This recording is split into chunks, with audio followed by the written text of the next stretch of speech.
Welcome to EPG Pathshala. I am Shoma Mukherjee, Assistant Professor of Comparative Literature from Vishwabharati. I am going to talk about a paper called Reading New Literatures in English. The topic of discussion is called Class, Caste, Gender, Intersections in New Writings in English. And the content writer is Sharoni Roy, Research Fellow, Vishwabharati. The new literature in English is a relatively new area of study. It has been viewed as an offshoot of the historical phenomena of colonialism. Colonialism as a discourse actually aimed not only at coercion but consent building through political and ideological persuasions. Military conquest was only a prologue to what was to become a never-ending process of cultural invasion.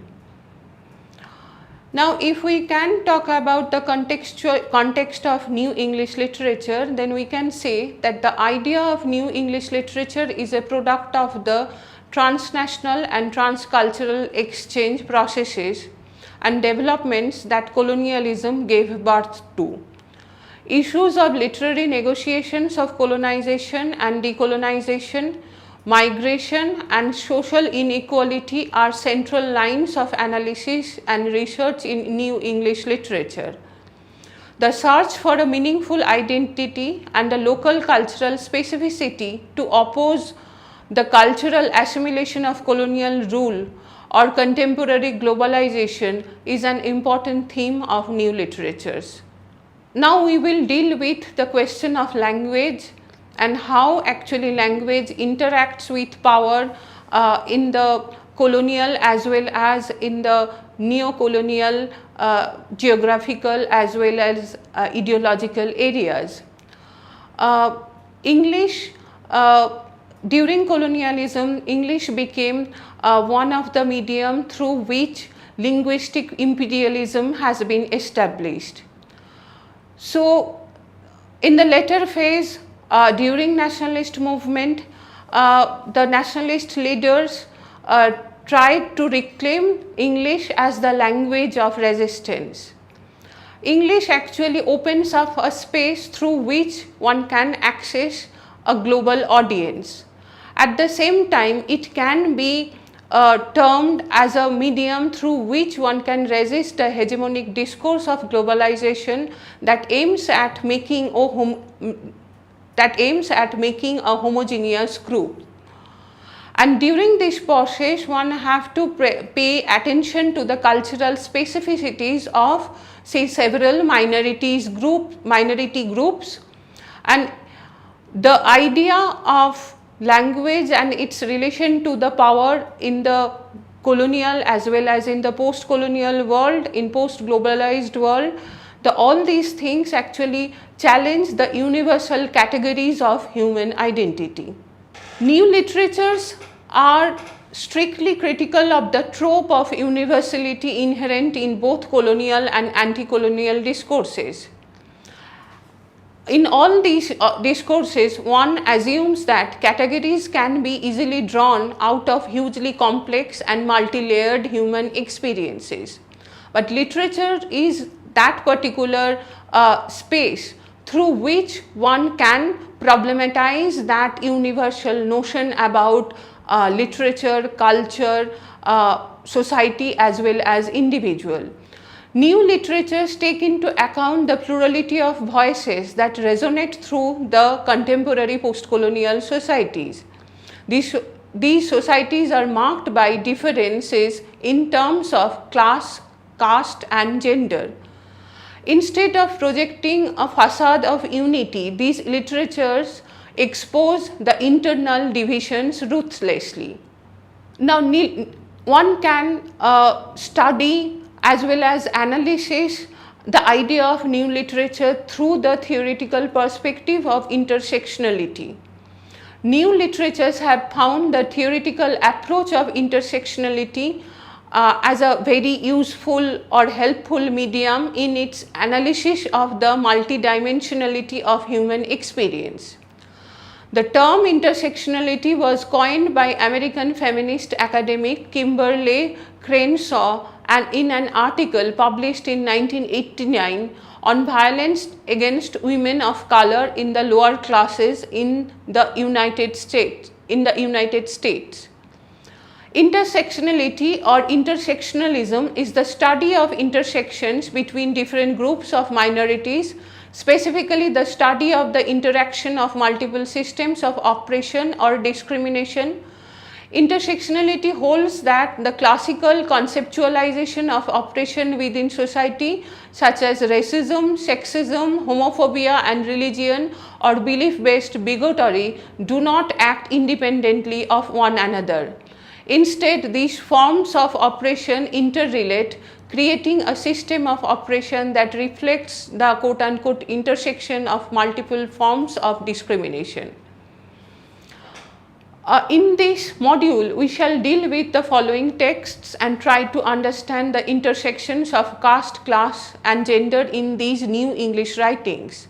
The texts are Jean Rhys' White Sargasso Sea, Arundhati Roy's The God of Small Things, Khaled Hosseini's The Kite Runner, Bapshi Sidhwa's Cracking India, Arvind Adiga's The White Tiger, Amitav Ghosh's Sea of Poppies.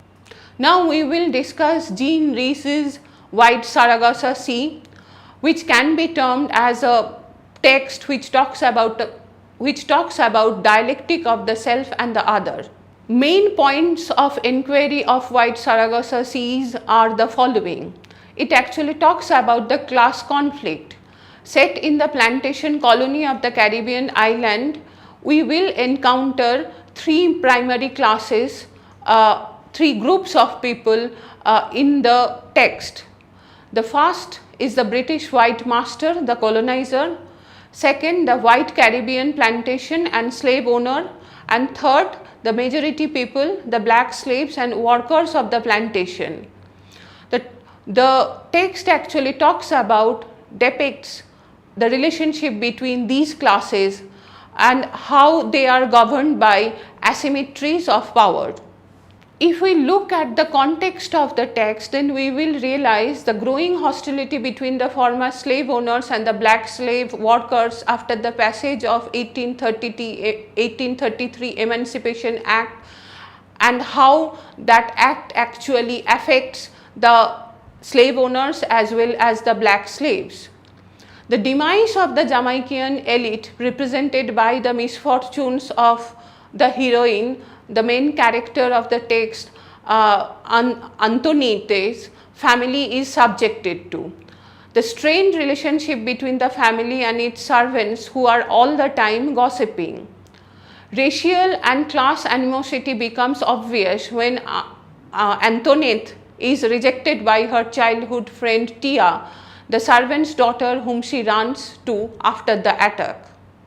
One can look at the text and through its several examples, through the analysis of the text, one reader can realize that the servant is not a homogeneous group in the novel. And for a detailed analysis, you can refer back to the main text and look at the example from the text. White Sargasso Sea also talks about the problem of the colored woman and the half-caste child. The constant juxtaposition between the white and the black woman is one of the main themes of the novel. There is even a deeper juxtaposition and hierarchy between English whiteness and the Creole whiteness, that English people who came from the United Kingdom and the people who are the white people who are living in these worlds, and when they produce children through, say, the black slaves, and then the Creole, the mixed blood, they have been created. So the text actually talks about the hierarchy between the pure white race and the impure Creoles. Not only women but men are also held with contempt by the English. The Creole, the men. The English hate the Creole men for being drunkard and lecherous. Antoinette's father is the prototype of this kind, who is known for fathering a number of illegitimate children, having numerous sexual affairs with black women. Rochester leaves Jamaica to avoid moral contamination, and for a detailed analysis again you can refer back to the main text. Now we will talk about Arundhati Roy's The God of Small Things, and how the issues of untouchability, gender, discrimination and consent building are the main themes of Arundhati Roy's novel. The novel, Arundhati Roy's novel, is set in communist Kerala.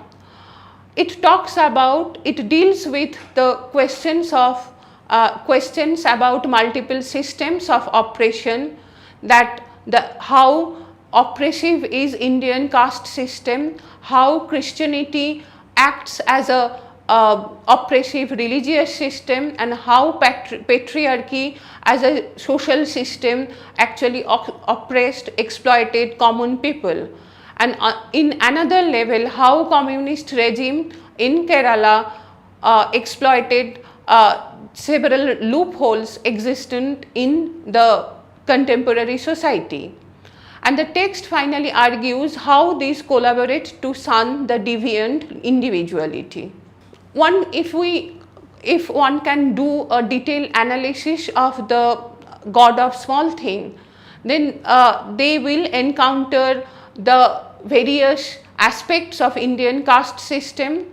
The upper caste Syrians, they are Christian. The feudal family that runs a pickle factory are shown to be exploiting the paravans or the untouchables, who are workers of the factory. The family of Velutha traditionally serves this family but is never allowed a front door entry to the house. The paravans are avoided because the masters are repulsed by their peculiar body smell. And for other references, you can again get back to the main text. There are several other issues which actually narrator talks about through different incidents in the novel. The issues are Christianity and its domination over religious space. Conversion to Christianity played a large part in consolidating the British Empire. Christianity came to India with a rhetoric of equality, universal love and social recognition, which so much attracted the Indian Dalits and lower castes. But in reality, the Christian church compromised considerably with the existing Brahminical social structure, and lower castes continued to be oppressed.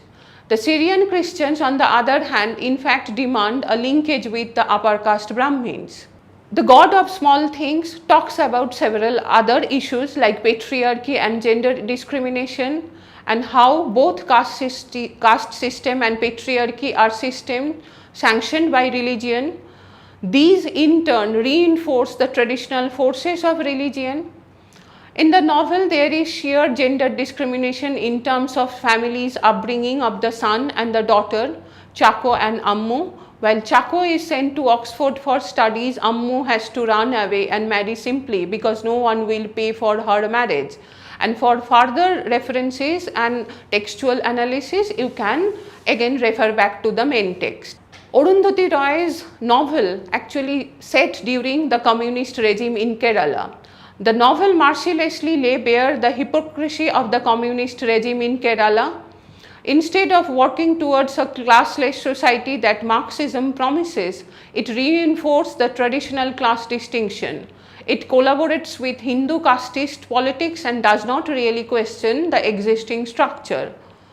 On the other hand, the state machinery, which was in the hands of the leftist party in Kerala at that time, is used to silence the rising proletariat that has been depicted through the character Velutha and the independent woman, that is Ammu. Now we can talk about Khaled Hosseini's The Kite Runner, and how issues such as religious intolerance, cultural illegitimacy and quest for personal integrations are main topic of discussion in this particular novel. As a points of inquiry, we can look at the following issues in Hosseini's novel. the existing hierarchy of ethnic groups set in the cultural historical milieu of the Afghanistan. The novel actually set against the backdrop of the ethnic divide of the Shia and the Sunni Muslims in Afghanistan. The novel problematizes categories of gender identities and reverse power equations. Shia or the Hazaras constitute the minority and are therefore oppressed and exploited by the majority Sunni or the Pashtuns. Kite fighting is a perfect example of this hierarchical caste system. The team of two in the kite fighting competition comprises of the one who shall fly kites and the other whose job is to chase fallen kites. Hassan, who is a Shia, is assigned the latter job, while Amir, being a Pashtun, is entitled for flying kites. Khaled Hosseini's novel actually talks about how the idea and discourses of masculinity has been ruptured. The extreme powerlessness of the Hazaras is represented in the way they are feminized. Their subjugated class and caste status is symbolized through a loss of masculinity. Hassan's father Ali is the servant of Amir's family. He is shown to be important and Hassan is revealed to be Amir's half-brother. Hassan is also raped by an older boy, so is his son Sohrab put to sexual assault repeatedly in the text. Even the ethnic cleansing that happened in Mazar-e-Sharif is one of the ways by which the masculine Pashtuns subjugate the feminized Hazaras and reinforce their dominance. But Hosseini himself challenges these simplest associations when he shows that years later in America, Amir and his wife are suffering from some kind of unexplainable infertility and are unable to conceive a child. The idea of masculinity is interrogated in a dialogical manner in the text. Also, Hosseini has feminized Afghanistan itself by emphasizing values like love, friendship, compassion and forgiveness, while the Taliban and the other forces which ravaged it are the masculine forces trying to gain a control over her. So, you will find several references, detailed analysis in the main text, and you can refer back to the e-text for further references. Khaled Hosseini's The Kite Runner also talks about the role reversals and how a situation has been reversed its position. The America episode of the novel is a critical interrogation of the stereotypical ideas upheld as truth by the elite Afghani culture. Especially it questions the feminine masculine binaries. Now we'll go to another novelist, that is Babshi Shedwa, and her novel Cracking India, and how it actually talks about the fracture of values. Babshi Shedwa's novel deals with the dynamics of majority-minority identities. Set against the backdrop of the partition of 1947, the novel interrogates the dynamics of majority and minority identities in the making of a new nation and shows how power equations change with time. It starkly contrasts the worlds of pre- and post-partition Lahore and shows how partition challenges the markers of human identity. Prior to the partition, characters are identified by their class position or by the professions they are involved with, that either they are Aya, the nanny, the malishwala or the mashior, and ice candy wala or the seller of the ice candy. But soon after the news of partition spreads, their identities undergoes a radical shift which reduces them to their religious identities, like they are being labeled as either Hindu, Muslim or Sikh or Parsi. Shedwa's choice of a Parsi girl narrator for Cracking India is also important. The Parsis constituted a tiny minority in British India. Leni, because her religion situates her on the periphery, is able to narrate with objectivity, the implication being that someone speaking from the middle would be somewhat biased. In pre-partition time, Parsis happen to be an upper class minority. The Parsis household has been portrayed with obvious signs of affluence, but partition robs them of their class privilege. Some of their own servants turn against them. Bapshi Sidhwa's novel actually talks about parallel between religious and gender violence. The idea is that the partition, which has drawn on the basis of religious majority, left the minority groups in a vulnerable position, so much so that they were almost feminized. So the innocent game of pulling Hari, the Hindu gardener's dhoti, in pre-partition days becomes a potential threat of sexual violence in the later part of the novel. The assault on Hori anticipates Aya's rape in the novel, who is doubly marginalized as she is both Hindu, a religious other in a Muslim-dominated Lahore, and a woman, the gendered other. Religious conversion is never enough for Aya because her Hindutva is marked on her body, unlike Hari, turned Himmat Ali, who can easily prove his conversion by showing a circumcised penis. Sidhwa's novel deals with the idea of intervention of class. Aya is looked upon as the classed other of Leni, whose gaze documents all her movements. For Leni, Aya represents a form of sexuality very distinct from the sexuality of the upper class Parsi women, represented by Leni's mother. The difference of sexual behavior is located in their class distinctions. Finally, the way Ice Candy Man forces Aya to work as a prostitute and earns money before marrying her speaks of a complex involvement of caste, class and gender. Now we will discuss Arvind Adiga's The White Tiger, which can be termed as a novel which talks about the emergence of a new India.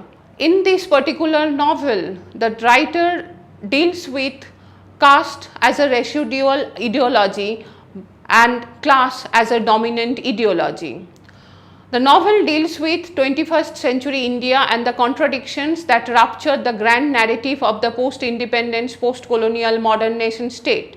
It shows how class is becoming the ultimate determining factor of identity in today's India. Either one belongs to the group of the big bellies, corresponds to the Marxist idea of the haves, or to the small bellies or the have-nots. Either you eat or gets eaten up. The novel talks about one India among which live many Indias. The novel depicts the India of high-rise buildings, shopping malls, business and entrepreneurs, but it also talks about that India where group of drifters and homeless men, the part of underclass who seem to have been left out of the story of India's growth. These people who beg for the food, sleep under concrete flyovers, defecate on the roads, they are also the citizens of India and they are part of that many Indias. The India of car owners and also the India of their drivers. The novel deals with all these issues. The novel depicts that how modern and traditional methods of exploitation collaborate with each other and how the powerful becomes more powerful. Here caste continues to play its role even in this fast changing India. Balram's name itself bears his caste. Halwai, or the caste of the traditional sweet makers, is what he belongs to. The feudal zamindari system continues to thrive in rural parts of India, and the feudal lords have shifted to cities, continue to follow casteism. Thus the Muslim driver has to hide his real identity to secure his job. But Balram's rise from halwai to tea stall worker to driver and finally to an entrepreneur is a story of class upliftment which finally succeeds in fostering a kind of indifference to caste identities. Class, caste and gender continues to conspire to make system like dowry work. To arrange a same caste marriage, dowry is essential. To pay the dowry of Balram's cousin sister's marriage, Balram had to stop going to school, but the loss was compensated in the marriage of Balram's brother. If dowry is the reality of rural India, prostitution governs the urban life of India. Now, if we look at the way novel depicts the prostitutes and the bored housewives, and they become the two facets of patriarchy. Apart from the rural girl married off with dowry and the lower class urban prostitute, the text hints at a third category. The character of Pinky, Balram's master Ashok's wife, is symptomatic of the upper class woman. The stereotypical bored housewife killing her time with makeup and shopping and occasional driving puts a question mark for the discourse of feminism and women empowerment in third world countries. Without any economic independence and productive engagement, this prototype of women consolidates the power structures of patriarchy. And for a detailed reference and analysis, you can refer back to the main text. Amitav Ghosh's She of Poppies is our next topic. In this particular text, Ghosh talks about caste and metaphor.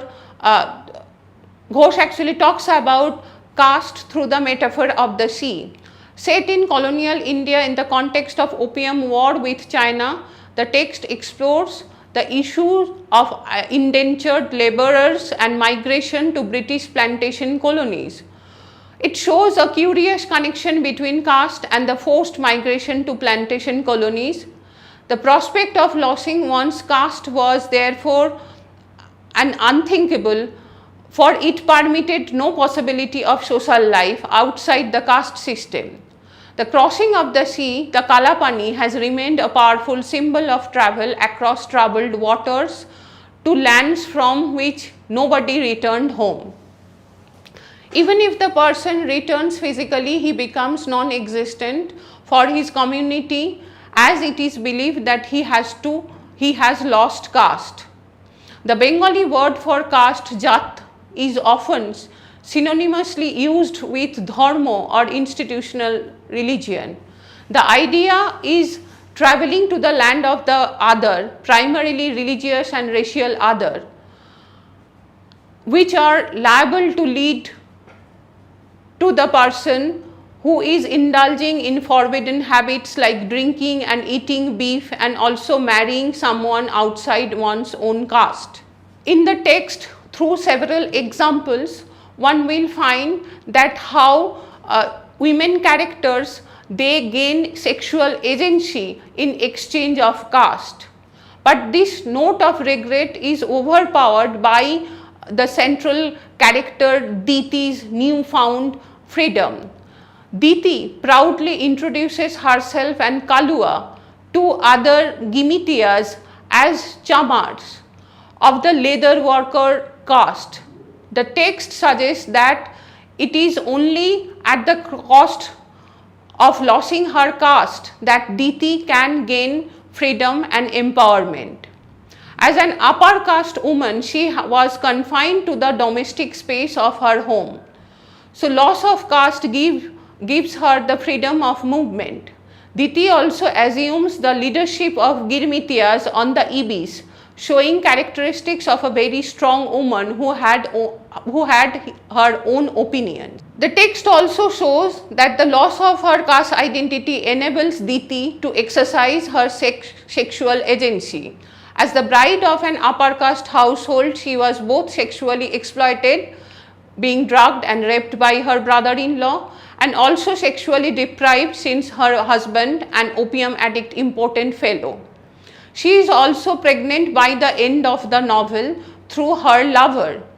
The child that she expects stands for a new future where accepted boundaries of caste, class and gender would be questioned and more heterogeneous, flexible and inclusive categories of identity would be available. A final note on the cultural space of the sheep and how it accommodates the intersection of class, caste and gender.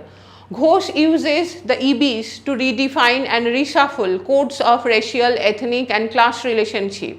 It brings down the Raja Zamindar to the level of his subjects, makes blue blood Europeans and Americans mingle with commoners and questions accepted gender stereotypes.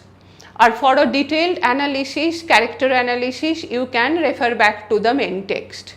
As a conclusion, we can say that in the course of this module, we have tried to argue that human identity is itself a fictional narrative that can only make sense when put into particular contexts. Identity has no essentialist value because the markers on which it is dependent are certain cultural constructs like class, caste, gender and ethnicity.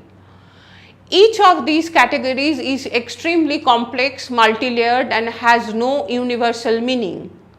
We have chosen a handful of texts that range from distinct geographical and cultural contexts, but all these texts, narratives taken together make the point that these categories cannot be understood in isolation. Rather, these works are interrelated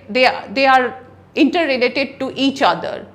We have tried to show how caste, class or gender intersect in some of the New English writing. These New English literature not only invent the new possibilities of English language, robbing it of its exclusivity and elitism of being the ruler's language, but it continues to interrogate newer aspects of power relations and more implicit forms of domination and subjugation in former colonies that now come more in the forms of gender, class and class exploitation. Thank you.